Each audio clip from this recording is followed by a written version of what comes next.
The sky that day was covered with gray clouds, almost as dense as the anxiety growing in my chest. I had never seen the sea so restless, the waves crashing against the hull of our icebreaker as if warning us to turn back. But Dad had that look, the same one he had when he decided to face storms that would make more cautious captains retreat. It was my first summer at sea with him, taking advantage of my school vacation to finally experience the world he loved so much. "Nathan, come see this," Dad called from the bridge, his voice carrying a mix of excitement and something else, something I couldn't identify at that moment. I walked across the slippery deck, feeling the Arctic wind cut against my face. The Barents Sea stretched before us, a vast dark blue desert with floating ice islands. It was hard to believe we were really here, at the edge of the known world, as Dad always said. "Do you see that?" He pointed to the horizon, where a white speck stood out against the icy landscape. I squinted, trying to make it out. The SS Perseverance, a ship that vanished in 1924, found perfectly preserved in the ice. The call had come 3 days earlier, while we were having dinner in our small kitchen at home. The phone rang, and I saw Dad's face change completely as he answered. I knew that expression, the same one he had when talking about lost treasures and mysterious shipwrecks. But this time, something was different. "Nathan, this is the discovery of the century," he explained as we hastily packed our bags. "A satellite-detected anomaly, an intact ship, preserved in the ice for 100 years. Now, staring at that distant silhouette, I understood why he was so excited. It was like finding a time capsule, a piece of history that had disappeared when my grandparents were still children. As we drew closer, the details of the SS Perseverance began to emerge. It was a medium-sized vessel, its dark wooden hull contrasting with the pristine white ice that partially enveloped it. The sails were furled, but the mast stood tall, defying time. "Incredible," murmured Dr. Klein beside me, adjusting his fogged-up glasses. "The preservation is perfect. I've never seen anything like this in my entire career." The rescue team, 6 specialists, including 2 divers, a naval historian, and Dr. Klein, an oceanographer, gathered on the main deck for final preparations. Dad, as the expedition leader, gave precise instructions on how to make contact with the frozen ship. "Remember, we are dealing with an invaluable historical artifact," he warned, his gaze sweeping across each attentive face. "Watch where you step, what you touch, and document absolutely everything."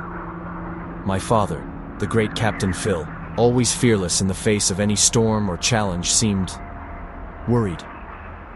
"Dad," I called quietly when the others moved away to prepare the equipment. "Is everything okay?"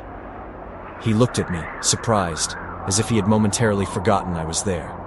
Then he smiled, that smile he reserved only for me, and ruffled my hair like he used to when I was little. "Of course, kid. Just thinking about the logistics. This is a big day for all of us." But I knew him too well to believe that answer. The procedure to establish contact with the Perseverance took nearly 2 hours.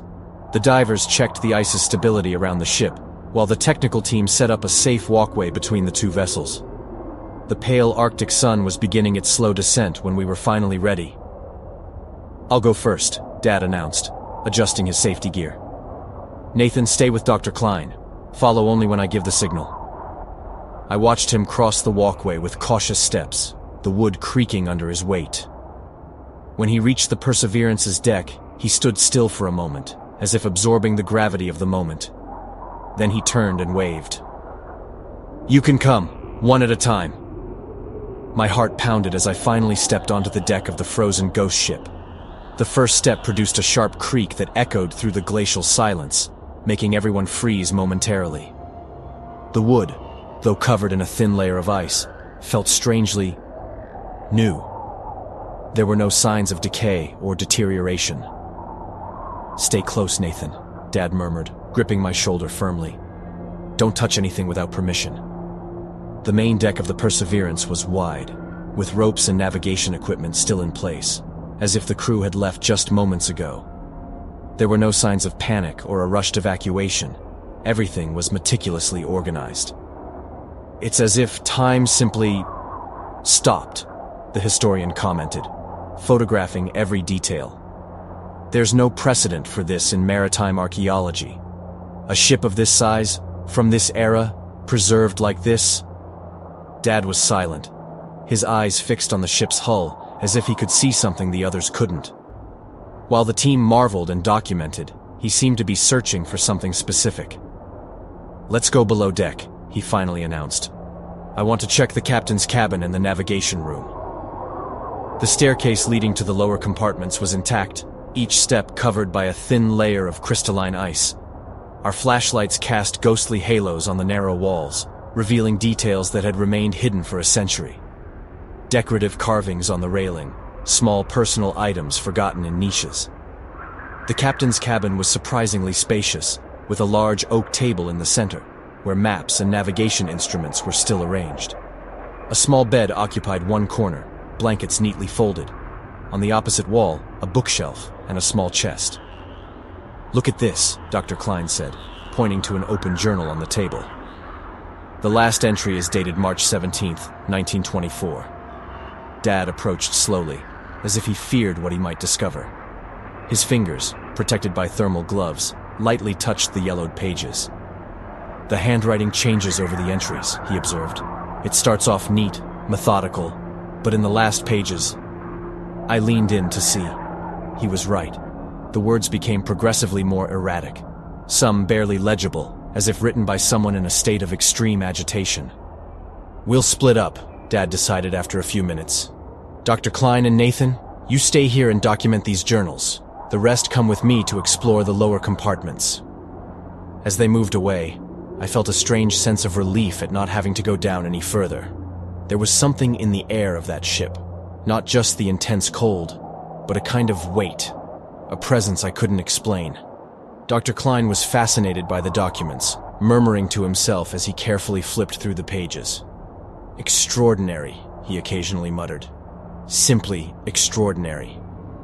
I wandered around the cabin, examining the captain's personal belongings, a stopped pocket watch, an intact compass, photographs in small silver frames. In each item, the same feeling of abrupt interruption, as if its owner had simply vanished. That was when I noticed a small side door, partially hidden behind a cabinet. It was slightly ajar, an invitation to discover what lay beyond. "Dr. Klein," I called. "I'm going to check this adjacent room." He just nodded absent-mindedly, lost in the journals. I pushed the door open slowly, the creak of its frozen hinges sounding like a scream in the silence.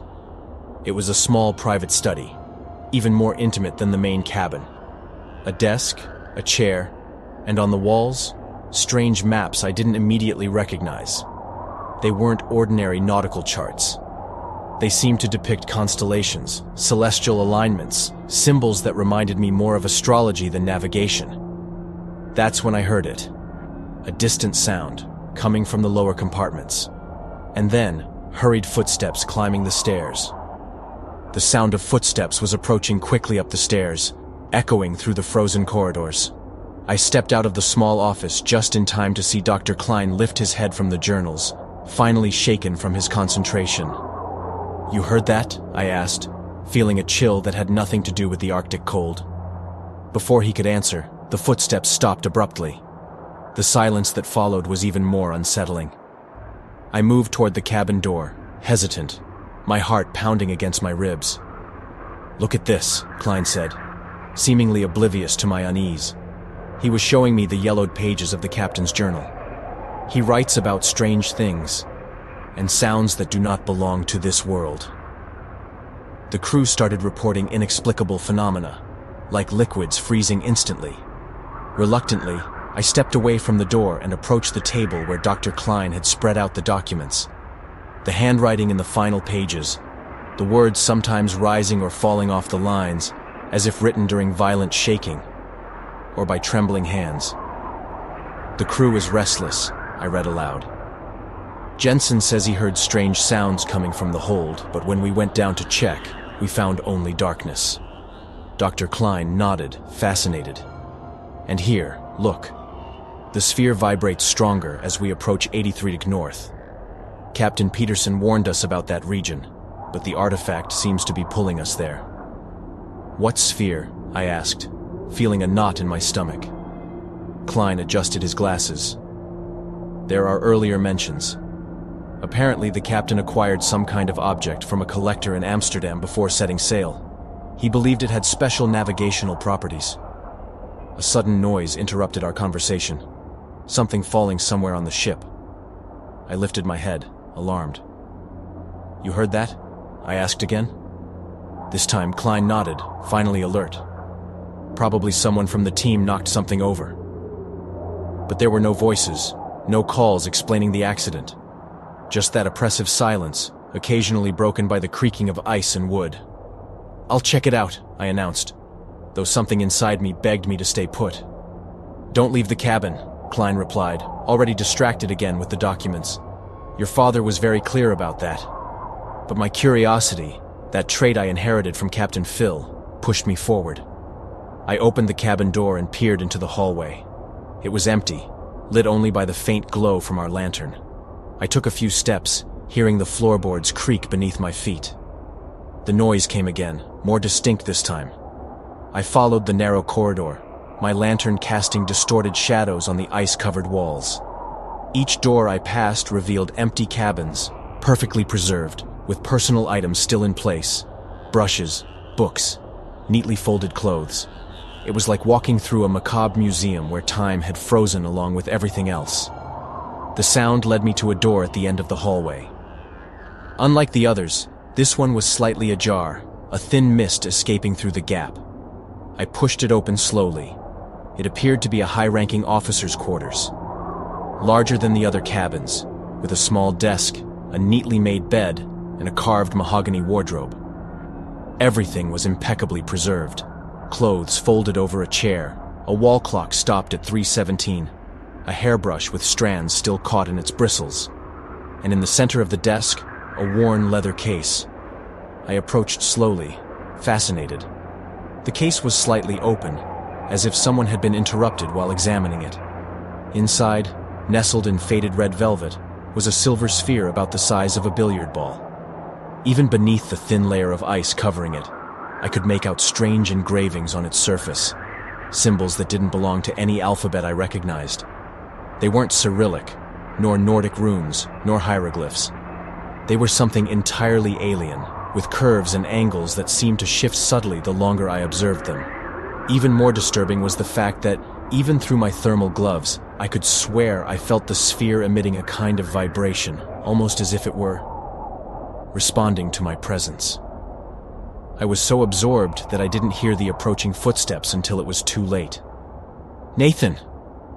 My father's voice startled me so badly that I nearly dropped the lantern. I turned quickly to find him standing at the door, his face paler than I had ever seen it. There was something in his eyes, not anger at my disobedience, but genuine terror. We need to leave, now. But we just got here, I protested, and I found something interesting. Now, he repeated, grabbing my arm so firmly I nearly lost my balance. His tone left no room for argument. Something is wrong with the team. On the way back down the corridor, I tried to understand what had happened. Dad, what's going on? Did you find something? Don't speak, he whispered, squeezing my arm. Just walk. When we reached the staircase leading to the upper deck, I understood the reason for his panic. Two of the divers who had gone down to check the hull were sitting on the steps, completely still, pale, staring blankly at the wall. Their expressions were empty, frozen in a half-smile that didn't reach their eyes. As we passed, they turned their heads toward us in identical motions, like mechanical dolls. Their eyes. Something was fundamentally wrong with their eyes. They were clouded over, as if a thin layer of ice had formed over the irises. What happened to them? I whispered, feeling my blood turn to ice. My father waited until we were a few steps ahead before answering. We found a hidden compartment below the engine room, he explained, quickening his pace. There were remains, and something that looked like a small opened capsule. Remains? What kind of remains? He hesitated for a moment. Human, I think, but not as they should be. What do you mean? Preserved, like everything else. But he shook his head, as if trying to dispel a particularly disturbing image. A capsule? I asked, recalling the strange notes in the journal. Alien. He whispered the word almost too quietly, as if saying it aloud might summon something terrible. The chief engineer's journal mentioned that the captain had acquired a strange artifact from a collector in Amsterdam. He believed it was a sacred object with special powers. I swallowed hard, remembering the silver sphere. Like the one in the case? My father stopped abruptly, gripping my shoulders. You saw it? Did you touch it? No, I just looked. It was closed in the case, covered in ice. He let out a sigh of relief. We must never touch it. Ever. The historian, he touched something down there. Some kind of control or mechanism. After that, he just stopped. Like those two. He nodded toward the divers who were now standing watching us from the end of the corridor. We reached the upper deck, where the rest of the team seemed agitated. Dr. Klein was pale, clutching the journals to his chest, as if they were a child in need of protection. Phil, this goes beyond any archaeological discovery, he said as soon as he saw us. The last entries. The captain describes how the sphere reacted when they tried to open it. There was a flash, and then a loud crash from the lower compartments interrupted him. And then a sound unlike anything I had ever heard. Something between a metallic hum and breaking ice. We all froze, staring at the hatch leading to the lower compartments. It's thawing, my father murmured, his face a mask of determination. The heat from our bodies, our technology, we're reactivating whatever it is. Whatever it is, what? One of the technicians asked, his voice trembling. My father didn't get the chance to answer. At that moment, the historian who had stayed behind emerged onto the deck. But there was something fundamentally different about him. His movements were strange, as if he were freezing slowly from the inside out. And his eyes were completely white, like snow, just like the divers. My father positioned me behind him as the rest of the team slowly retreated toward the gangway leading to our icebreaker. The two divers climbed out of the hatch, followed by other team members who had gone below with my father.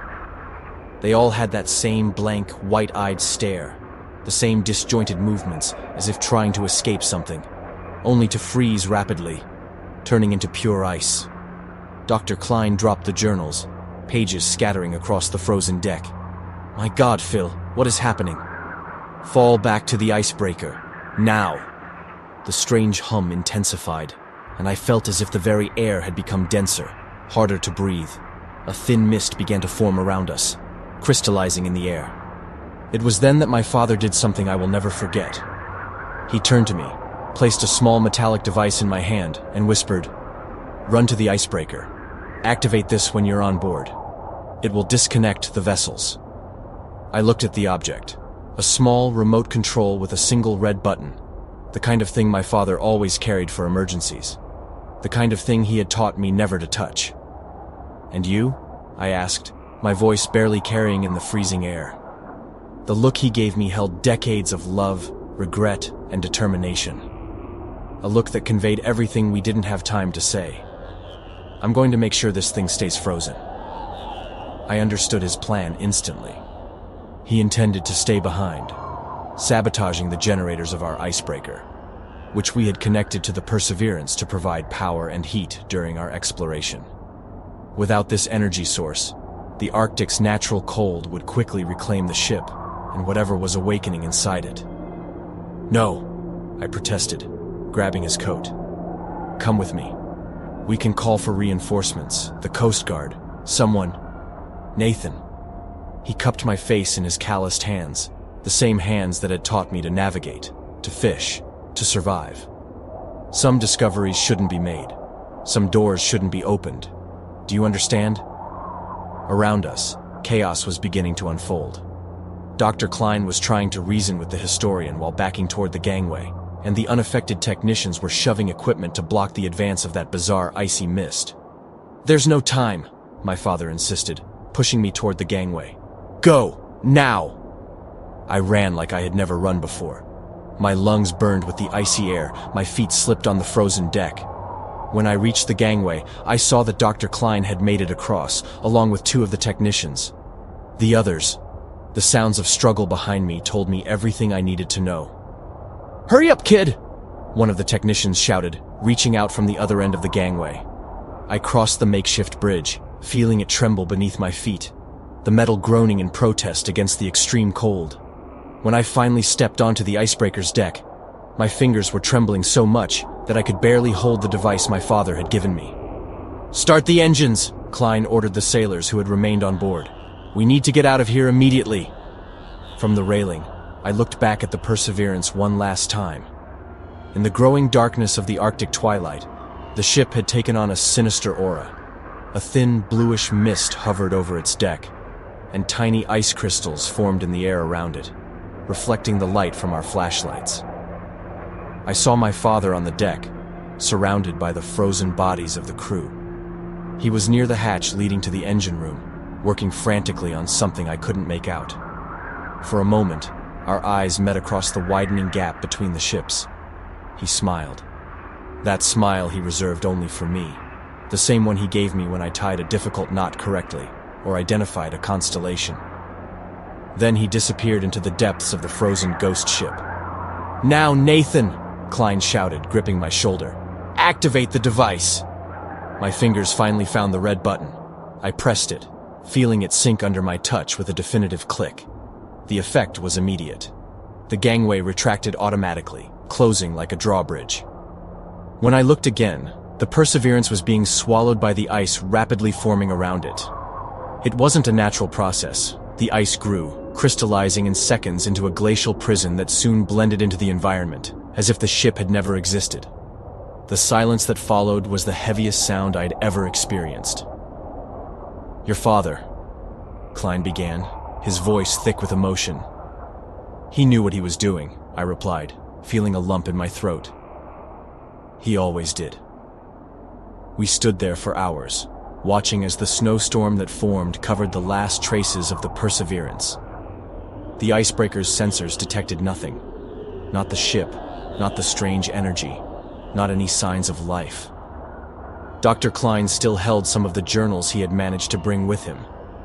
And I had the image of those white eyes burned into my memory. The journey home was the longest of my life. We went through the quarantine protocols established for Arctic expeditions, and the few survivors underwent extensive medical examinations. Nothing unusual was found, just the expected trauma after an experience like that. Officially, the incident was recorded as a tragic accident. Structural collapse resulting in the loss of the historic vessel and several members of the team. The sterile words in the report did no justice to what had truly happened. Authorities confiscated the journals and all the physical evidence we had brought back. Dr. Klein never returned to the field. The last time I saw him, 2 years later, he was teaching at a small university in the countryside, researching subjects completely unrelated to maritime archaeology. When I mentioned the Perseverance, he changed the subject immediately, his eyes revealing a fear that time had not erased. As for me, I never again felt the same enthusiasm for the sea that I once saw on my father's face when he told his stories. I abandoned my plans to follow in his footsteps as a captain and chose a completely different path: meteorology. Studying weather patterns, especially in polar regions, became my obsession. Years have passed, but I still wake up hearing that bizarre humming sound. I have frequent nightmares where I'm back on that ship, walking alone through its frozen corridors. In my dreams, I always find my father sitting in the captain's cabin, flipping through the old journals. When he turns to me, his eyes are as white as snow, and he gives me that eerie smile as he invites me to uncover the secrets of deep space. On bad days, I question whether we did the right thing. If my father hadn't interfered, perhaps we would have discovered something wonderful, a technology beyond our understanding, knowledge that could have transformed humanity. But on good days, which thankfully are most of them, I remember the genuine terror in my father's eyes, a man who had never been afraid of anything, when he saw what was happening to the crew. The sea is unpredictable, as my father always said. But some things, I learned that day, should remain frozen forever. And as long as I live, I will do everything in my power to ensure that the SS Perseverance and its secrets stay buried beneath the eternal ice.